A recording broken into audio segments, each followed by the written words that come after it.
And much is said about being brave. When a Hollywood star denounces Donald Trump in front of a group of adoring Hollywood celebrities, she or he is called brave. But of course, they're risking nothing. Not only has Katie, she's lost her job, she lost her house because of her political activities. There was a plot by jihadists to behead her. It fortunately didn't go through, but she's literally taking a risk, and that really is brave when you have something at risk. The best place to follow her is on Twitter at KT Hopkins, where she describes herself as Milo's mom, as in Milo Yiannopoulos, the female Farage, an angry Ellen DeGeneres, although straight, and self-described herself as the biggest bitch in Britain.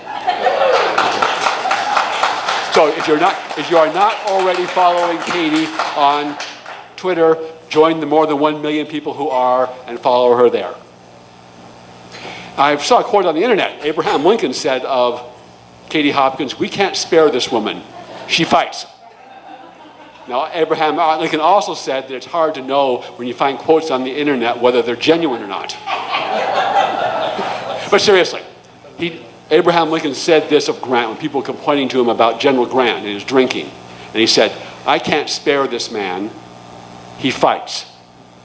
And the same is equally true of both Katie and Agnes. And as she comes up here, we have a special song that we're going to play in her honor.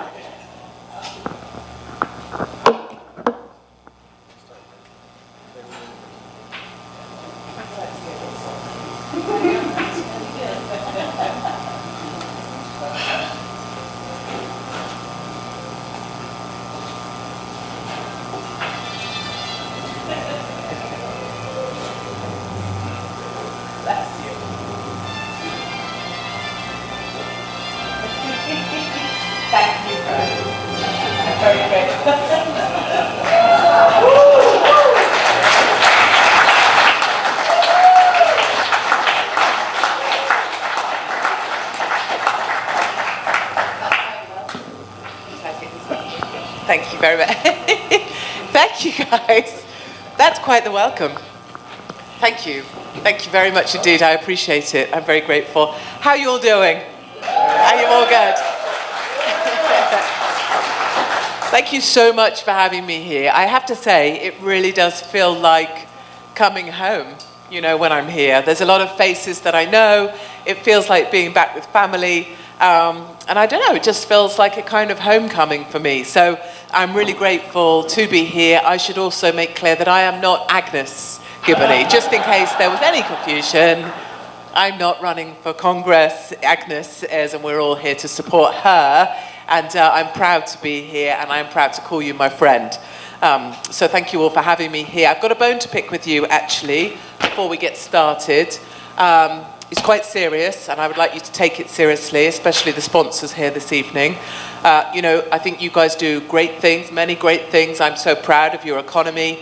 It's doing really well. Your job figures are fantastic. The Dow Jones is at an all-time high, and your export market is really solid. 100 billion you did in crude oil last year, 90 billion in aviation and aircraft, and 50 billion you did in automobiles, cars, so really strong exports. So my bone that I want to pick with you is, why the hell did you decide to export Meghan Markle my way?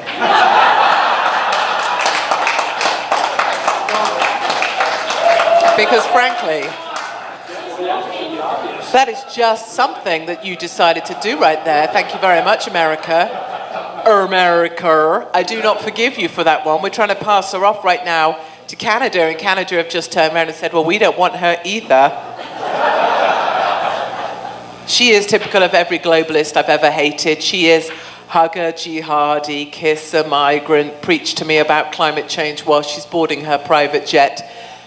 She is everything I simply cannot stand in a woman. She is my least favorite American person ever, and I love every American I've ever met. One of the worst things about her, I think, is that we used to love our prince. Prince Harry was fantastic. He was our party prince. You could rely on Prince Harry to turn up naked in Vegas, dressed as Hitler, under some very hot-looking young lady.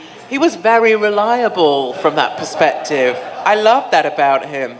He flew helicopters for the military in his army fatigues. I mean, come on.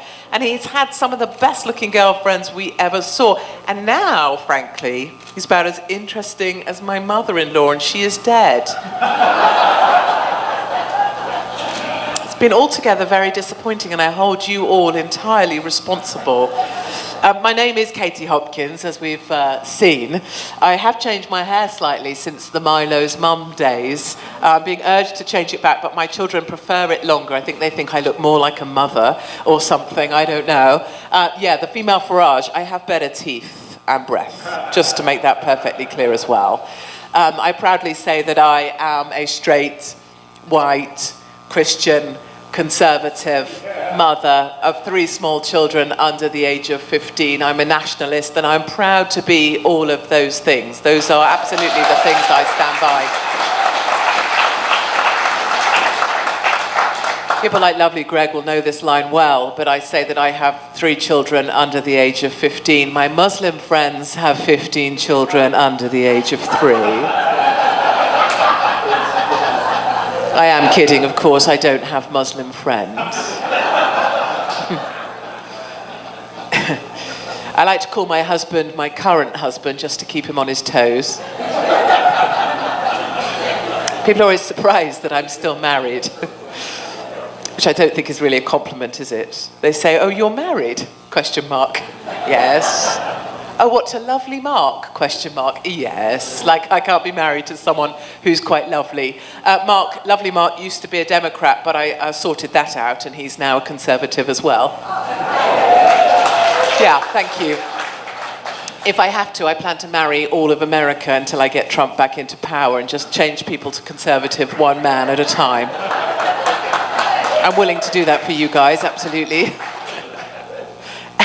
And I make it my mission to go around telling the truths that other people won't, to speak about the things that other people won't, and to just come right out and say it. And of course that has come at a cost, but I think it's really important that we have people out there still willing to speak the truth as they find it, but also with that important qualification that I don't ask anybody to agree with me. It seems that these days our young people believe that agreement is the precursor to debate, that we have to agree before we can be in a room together. And I'm sure there's many things here we could find to disagree on if we chose to, but we could still be amicable to each other, polite to each other, tolerant to each other, welcoming, and want to help each other if we were in trouble. And that's the kind of people that I find that we are on this side of the debate, which of course is the side of the right. And I'm really proud to be on this side with you all. It's really important to me. I think we really are in amongst the fight right now. I'm going to ask Greg in a minute to play a video for me, if that's okay. But this fight is real. You know, where I come from, we are rapidly losing the battle. We are up against it with the feminists, with the globalists, with the Islamists. The globalists want to take away anything that we belong to, anything that we support or identify with. Our flag, for example, we're not allowed to fly our British flag, our St. George's Cross, the English flag. We're not allowed to fly that anymore because it's seemed and has been designated as a racist symbol.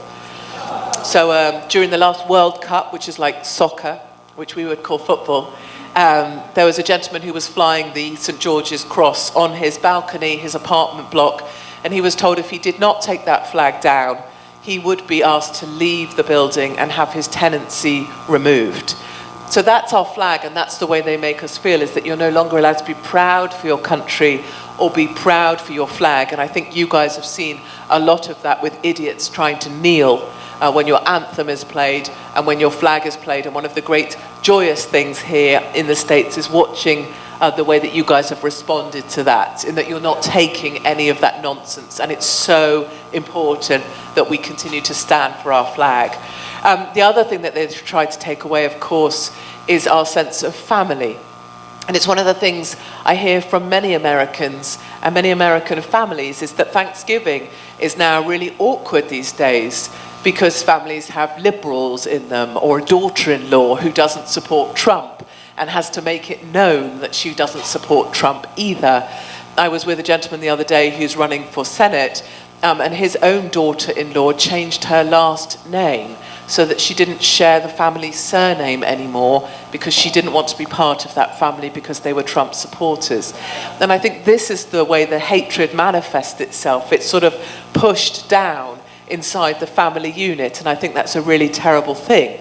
I think it's one of my missions as a mum to remind my children always that the most important thing is our family unit.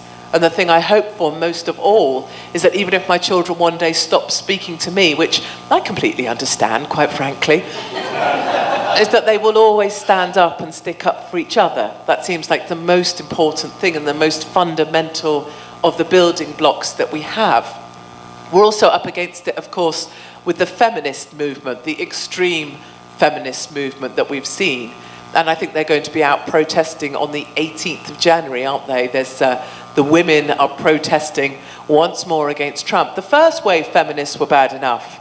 I met them when I was down at Trump's inauguration, and they decided to protest. Do you remember them with those stupid hats?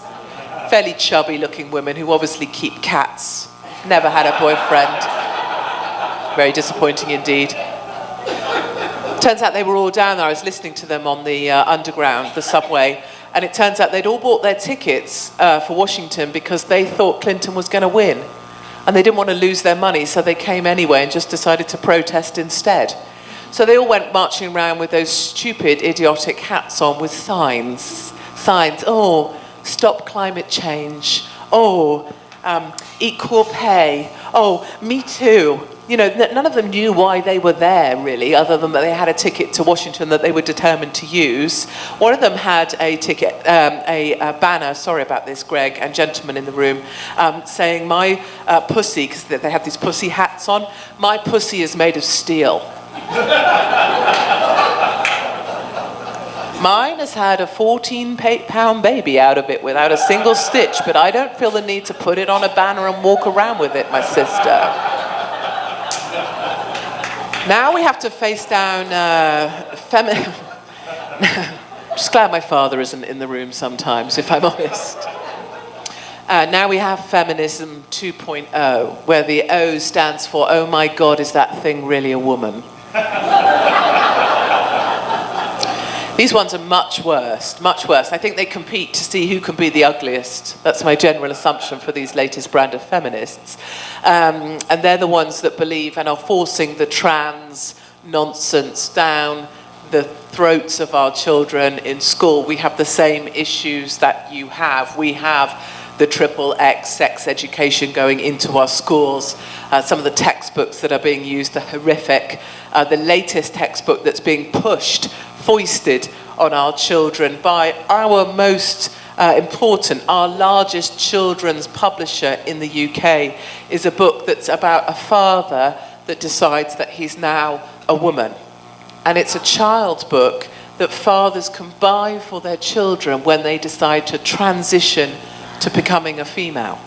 I mean, this is the sort of nonsense that we're up against. It's not just nonsense, obviously, it's depraved at a serious level. Our government spent £160,000 encouraging a group called All Sorts, and All Sorts go into schools at the age of 5 and try and teach 5-year-olds about transitioning. They have something called the Trans Toolkit to help 5-year-olds think about transitioning. And in British schools, I think like many schools here in many different states now, schools are allowed to transition children without informing the parent. So I had a friend, someone that got in contact with me, who went to school for a parent-teacher conference, and only at that parent-teacher conference did she find out that her son was now a daughter, and that at school that child had been allowed to transition without informing the parents. And that's what we're up against. It's why we have male rapists who now identify as women in our female prisons. So male prisoners can be moved to female prisons if they identify as women. So we had an incident not that long ago where a male rapist who had transitioned to become a female was now in a female prison and had assaulted another female prisoner. And the report said that prisoner A approached prisoner B with her penis visibly sticking out from her trousers.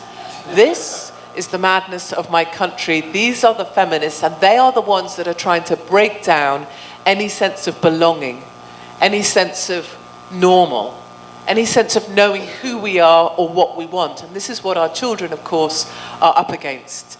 And the final group that we're up against are the Islamists. And this is where it gets pretty dark from my perspective in my country.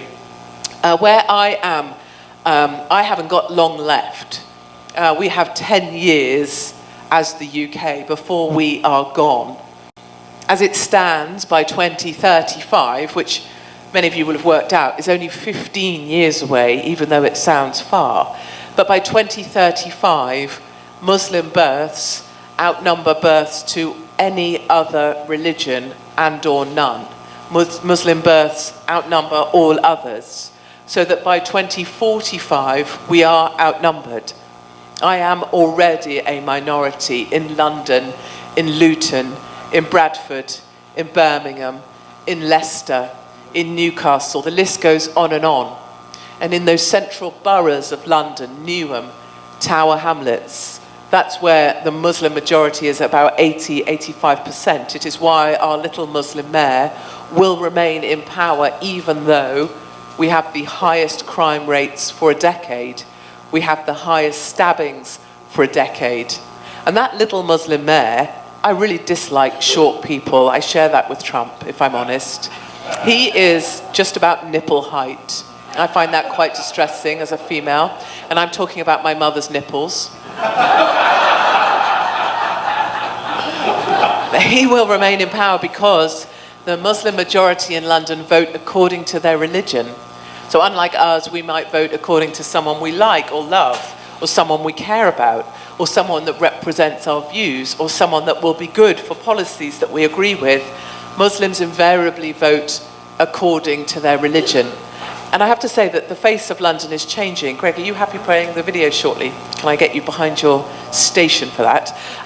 The face of London is changing really rapidly. And I think the fact that we will be a minority in our own country and that there is simply nothing we can do about it means that we are entering into a final phase. This is a final phase for Great Britain, and within 10 years we will be lost. This video that I'd like to show you, it is a short video, I promise. It's about a minute and a half.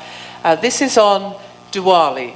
So we have a brilliant Indian diaspora. We have a brilliant Jewish diaspora in the UK. My Jewish friends and family mean a lot to me.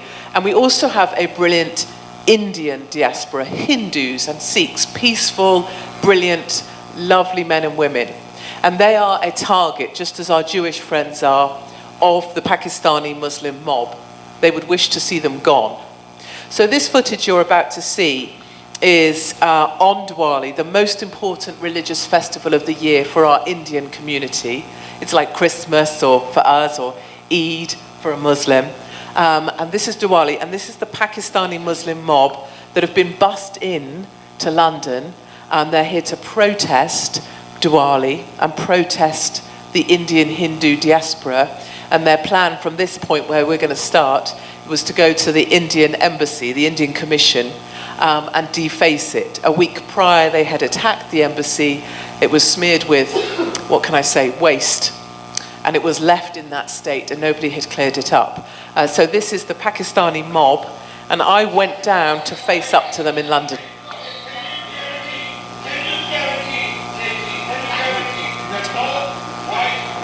Please.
No. So the question Greg was just asking is, do I have security? And the answer is no, because I prefer to go alone. Security sometimes can be a hindrance as opposed to a help, if I'm honest, because you are more visible because you have security with you. This way I'm able to get amongst the mob before they realize who I am. And it allows me, I think, to get closer to them. I was actually going there to challenge them about why they thought it was appropriate to protest on the religious festival of others, when if I tried to do a stunt like that on Eid, I would be locked up in about 0.2 seconds. I was removed by the police there who were watching, and they said that I was the one that was causing a disturbance of the peace. So that's why I had to be removed. And that mob, as you'll see, is largely men shouting, spitting, whatever. And that's the heart of London. That's just up from Parliament. And that's allowed to happen on the streets of the UK. And the point rather being that that's the way it is. I am seen as the problem. They are seen as being in the right. And so that's why I really come to America. And that's what my message is not to fall as we have fallen. You're not to become like us, to not leave it too late. Because if you leave it to where we've got to, where the number one boy's name is Mohammed, the number two boy's name is Muhammad, and the financial, the political, the social power sits amongst the scaffolding of the Muslim community, which you can see happening right now in Minnesota, Minneapolis, Detroit. You can see all the signs. The most dangerous woman in America today, Ilhan Omar, without a doubt. And that's happening right now in America. And my plea is, don't leave it as we have left it. Because, of course, my Jewish friends are moving. They are on the move to Israel. 8,000 Jewish families left France last year alone, Paris, because they are being forced out. They're being targeted to their doors by that mob. And so our country is changing very rapidly. And what we need to do is fight right now. But you know, there is darkness, and it's easy to tell the dark stories, isn't it? But there is also optimism, there is positivity, there is strength and light. Because the great British people did not vote with that mob. They did not vote for Labour, therefore the de facto Islam party, which is your Democrats in waiting. They voted to back Boris Johnson, and they put the Tories back in power. And I believe they will have 5 years of Boris Johnson and then another 5 years of Boris Johnson. I believe we will have 10 years of Conservative rule, and that will be our 10 golden years that we have left. And I am so proud of British people that went out and voted after waiting for Brexit for 3 long years. They went out and voted again for the will of the people to be respected. And that's where the heart of my country, she showed herself to be a lion, and that lion roared once more. And I can't tell you how proud it made me of my country. The important thing and the message for America out of that election is that people who had voted Labour, Democrat, all their lives, so-called the Red Wall, because our Labour's the Red Party, the Red Wall, their grandfathers voted Labour. Their grandfather's grandfather voted Labour. They were from mining towns, the working class, the heart of the country. They came out, and because they saw the threat to our Jewish community with anti-Semitism, because they know we're falling to Islam, they came out and they voted with Boris Johnson, and they voted for the good. And I believe that is what's going to happen in America as well. People won't vote according to politics. They will vote according to what is good and what is right. A couple of things on Boris Johnson. Boris Johnson is an incredibly attractive individual. You won't have realised that from the pictures. It's a bit like me. We look very haggard when we have pictures taken, but he's incredibly attractive. He speaks fluent Greek. He speaks fluent Latin. He can recite Homer's Odyssey from memory. You know, he's had a lot of girlfriends. You know, Boris Johnson probably has had as many girlfriends as Clinton, and I'm talking Hillary. I also think that when Boris gets in, we are going back. With Trump back in power, we are going back to the Reagan, Thatcher years once again. These are going to be the golden years for our country. I know it. It's going to be like Reagan and Thatcher if they had hairdressers with special educational needs. some of the most unusual hairstyles we've ever seen in political history will be united on the front lawn of the White House. And so there is that sense from me that we have these parallel stories. We weren't supposed to get Brexit, we got Brexit. You weren't supposed to get Trump, you got Trump. Our establishment tried to stop Brexit for 3 long years. They threw everything at it, and yet we still prevailed. The will of the people, 31st of January, I will be there in Parliament with Farage, giving 2 fingers up to the establishment that didn't want us to get the Brexit we voted for. It's going to be glorious. Just as you guys had Trump, you voted for Trump. It's the will of the people. He's the 45th president. And what have people done but stood in his way, made it harder for him to deliver on his mission? Even people in the Republican Party can hold their heads in shame because they have not supported the president of your great country. That's another parallel. And I believe the parallel of Boris Johnson winning, people voting not according to political parties, but voting for the good of the country is what's going to happen here in 2020. And just a few short things before I go and pass over to the main event. Really importantly for me is that we cannot leave this fight. We cannot leave this fight to the last minute. You all know it. You're engaged. Our job is to bring others into this fight with us. I intend to leave it all on the road in America in 2020. Whatever I have to do to help get Trump into the White House, that is what I will do. And I know we're all together in that. We have to fight right now with the urgency of those people, the protesters in Hong Kong who fly your stars and stripes as a symbol of freedom and democracy. We have to fight with the heart of the Iranian protesters who scale walls to kick down posters of the Ayatollah to show the world that they want freedom. That's the kind of fight that we have to have. That's the kind of fight that we have to really throw ourselves into. And I'm right here with you to do that. My view, you know, in the longer scale of things, in the grand scheme of things, and it's the reason we can all go forwards without fear, is that we will not be judged, you know, by the globalists and Meghan Markle's ilk. We will not be judged by the feminazis and their ridiculous pussy hats. And we will not be judged by the Islamists, but we will be judged by history. And history will show that we, people like us, good people like Agnes, are on the side of the right. Thank you very much indeed for your time. I will hand over to Agnes. God bless the United States of America. Thank you.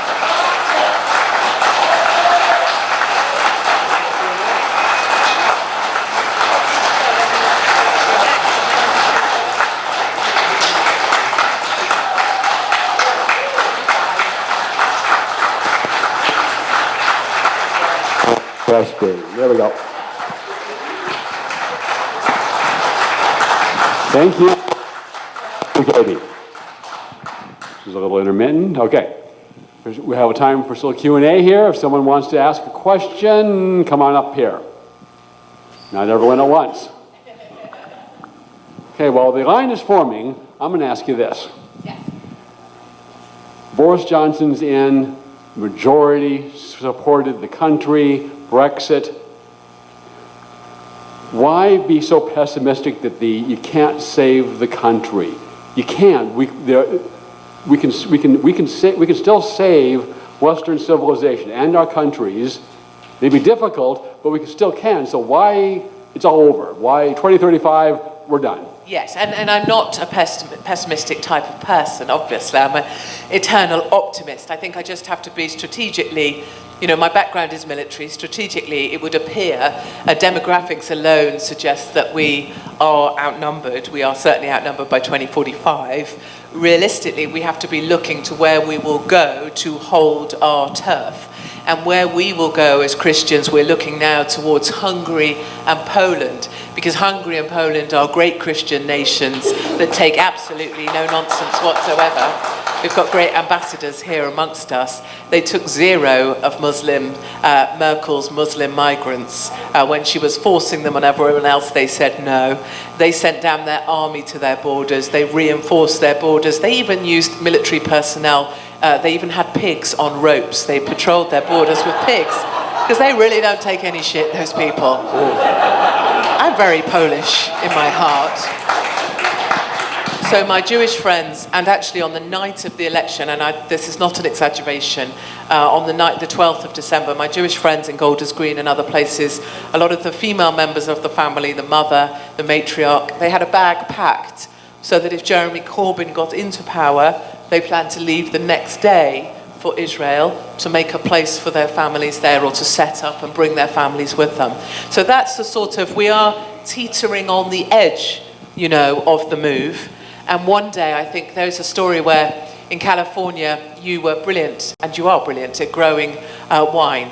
And you got your vines originally from us. And one time you had a massive blight on your crops. And so you came back to England to get your wine plants again, your vineyards, your vines, and you replanted California, and now, of course, you are the success story for vines.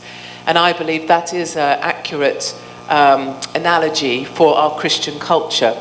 It's why I need America to stand firm, because one day we will come back to America to replant our Christian culture back in the UK when we take our country back. But I believe that may be beyond my lifetime. Yeah, thank you. John. I think Britain has the same problem we do, in that what is it about political correctness that causes otherwise rational, moral people to completely lose their marbles? You know, it's just, it makes no sense. You look at my wife, right? Christian woman, but when it comes to politics, she's just as politically correct as the rest of them. I just don't get it. What is it about the chemistry or the thinking that causes rational people to lose their mind when it comes to political correctness? Well, for us, it's much more schooled into us. You know, so our population is taught that if you stick your head up and say the stuff you shouldn't be saying, or call out the obvious, that you will be punished. So they'll take your jobs, they'll take your home. You know, I have social services are rung about my children. My children are reported to social services that I'm an unfit mother.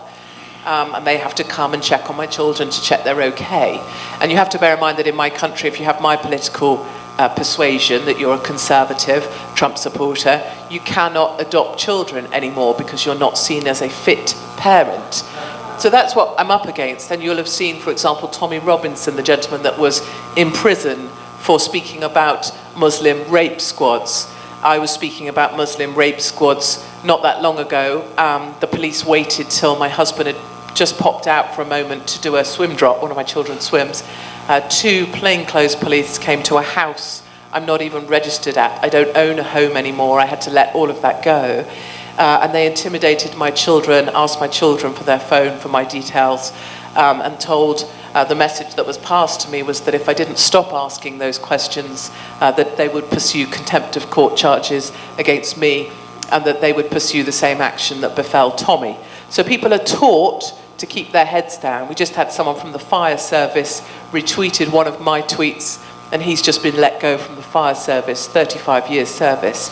I mean, so that's the level we're at, and I would always say, well, you've got Virginia on the 20th of January, and of course I support Virginia and people that carry. Your Second Amendment is the reason that you have your first. It's something, your Constitution is the reason you can still speak. And I would do anything I can. I'm a signed up member of the NRA, even though I can't use a weapon, carry a weapon. My car has a sticker in it that says, guns don't kill people, but I'm willing to. I'm basically an American. So if I could be in Virginia on the 20th, I would be. If I can, you know, this is the fight. This is real. You know that when they come for your guns, that's when they're coming for your speech. And the joy that I see and the joy that keeps my heart alive is that I know that you guys, every time the Democrats talk about taking your weapons, you go and buy another 5.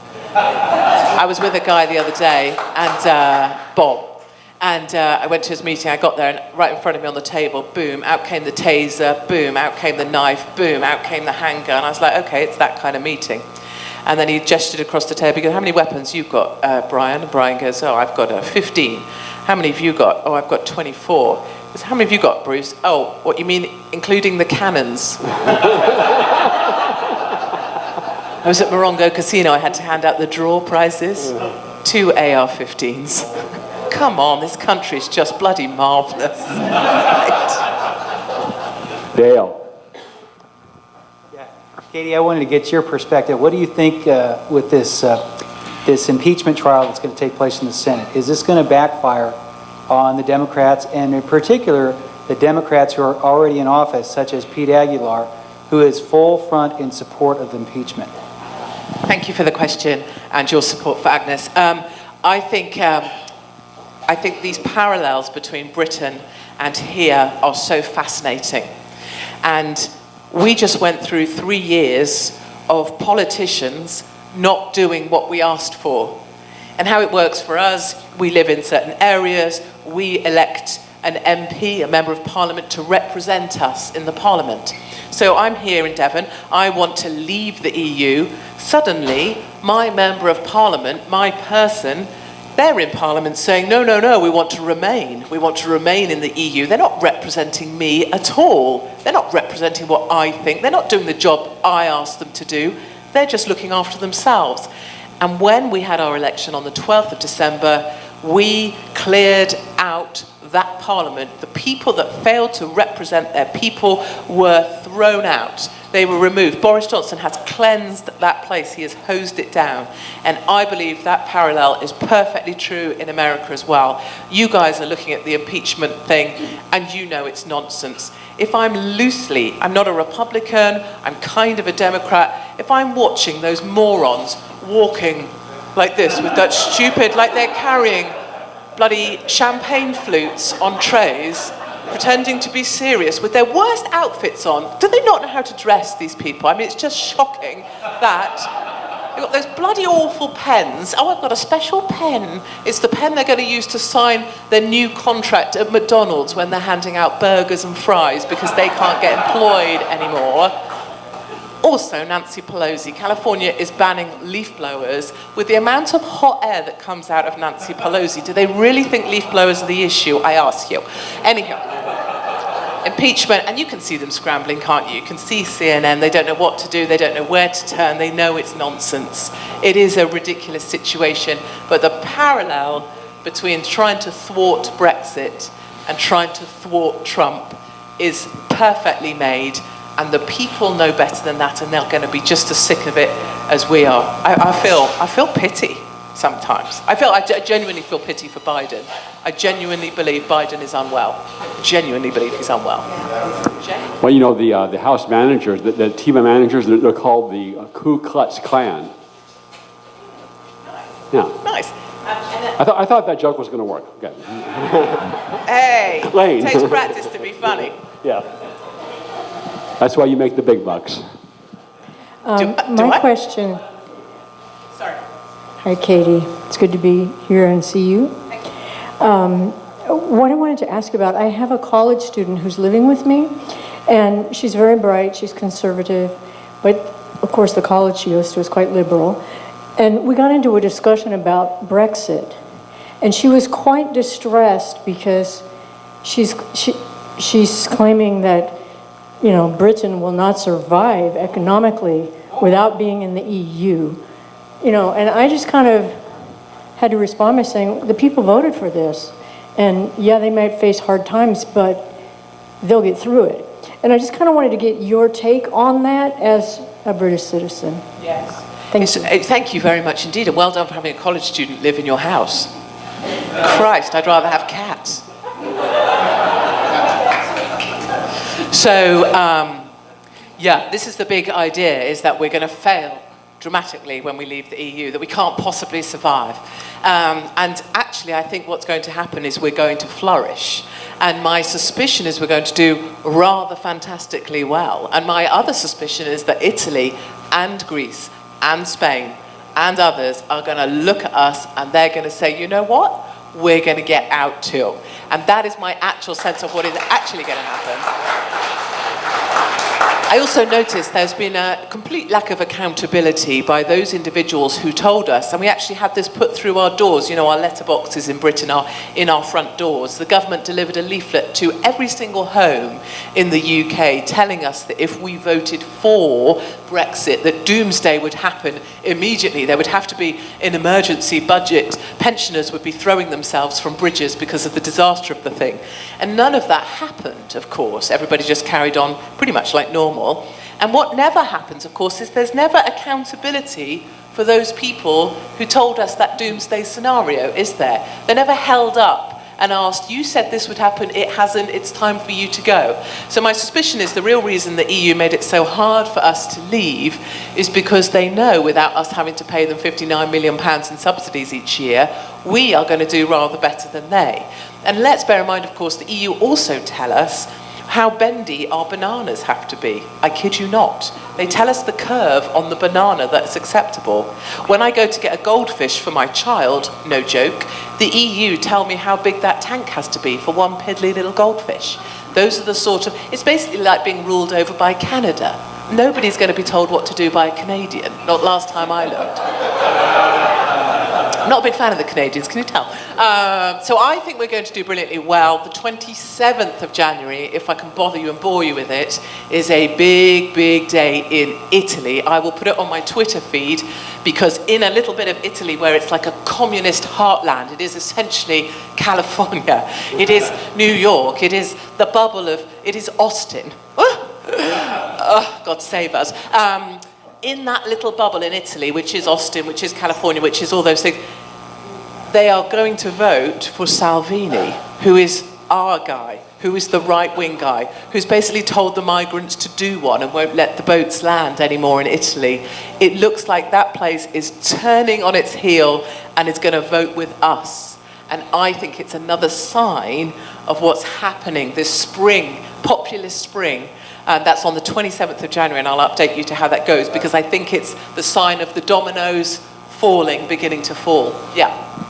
Ms. Ashley. I want to say about Ashley, great activist, and what her mission is to, in the African American community, to tell them the truth about their history, the history of the Democrat Party, and the lack of what the Democrat Party is really doing for them, and she's doing a great job at that. And you have a question here. Yes. So for Ms. Hopkins, sometimes you feel like you're the only one. I hear a lot from you, but I don't see a lot of people in support of you verbally, even though I see them voting, which is good. Same thing I see here in the communities that we have, especially with the Republican Party, same thing.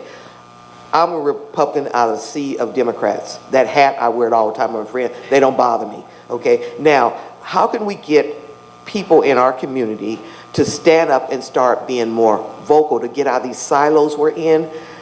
Black people especially, they are sick and tired of the Democrats.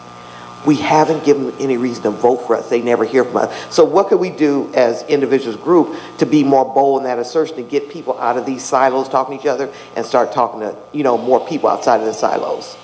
You're so right. You're so right. And that is one of the main messages that I give, and it's one of the main reasons that I'm just going to keep moving, going to keep saying it. This is a really, really lonely time. There are many, many people out there who are so lonely. And I watch them come into these meetings, and you guys in some regards are lucky, and I know it's not luck, I know it's hard work, but you're lucky because you have each other, and this is like a family. But many people are coming into meetings that we create, and you can see them, they walk in, they can't believe there's so many people there, and then they can't believe everyone's so friendly, that everyone's kind of nice and polite and respectful, and that they belong, and they've never seen it before, and you can see their little shoulders go down. They can breathe properly, because actually we spend a lot of time taking really shallow breaths because we're all kind of like, but actually they can breathe and they feel like they belong.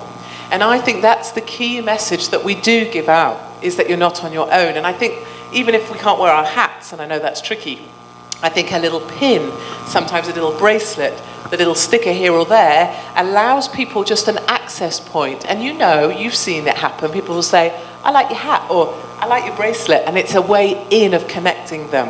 And I think groups like this, other groups, are so, so important.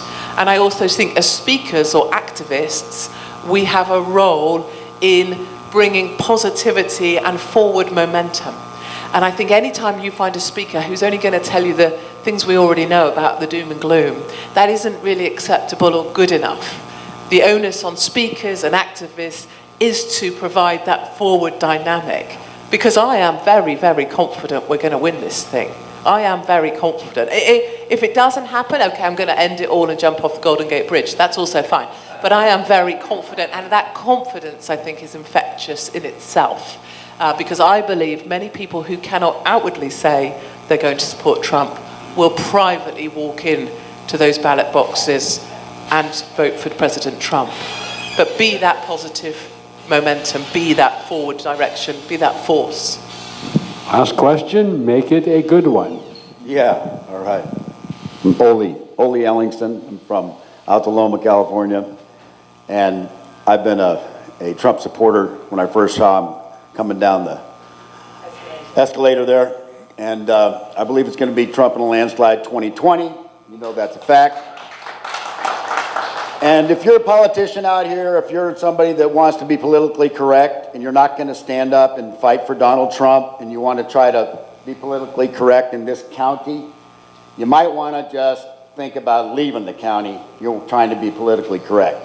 Because everybody's got to get on the Trump train and definitely campaign for the man. But the problem that I've got, and thank you for pointing it out, is that the Islam and the Muslim religion is definitely moving forward and the Christians are kind of going sideways.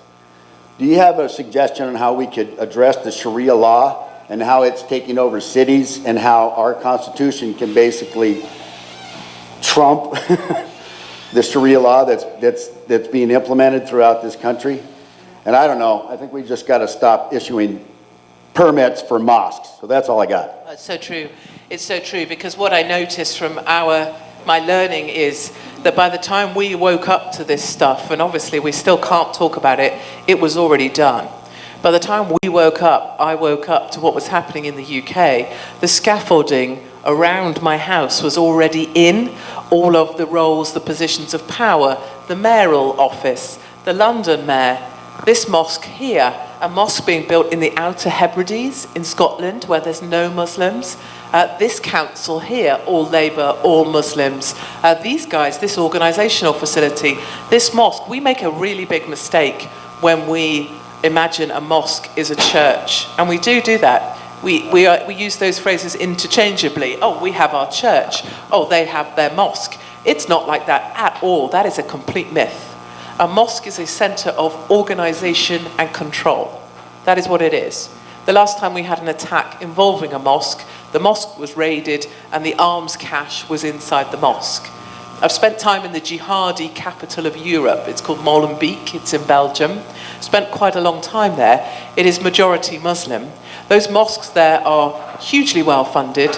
They are the way that funds flow into the country, are processed and handed out to the terrorists. And that's where the mosques help fund the guys that took out the Bataclan in France.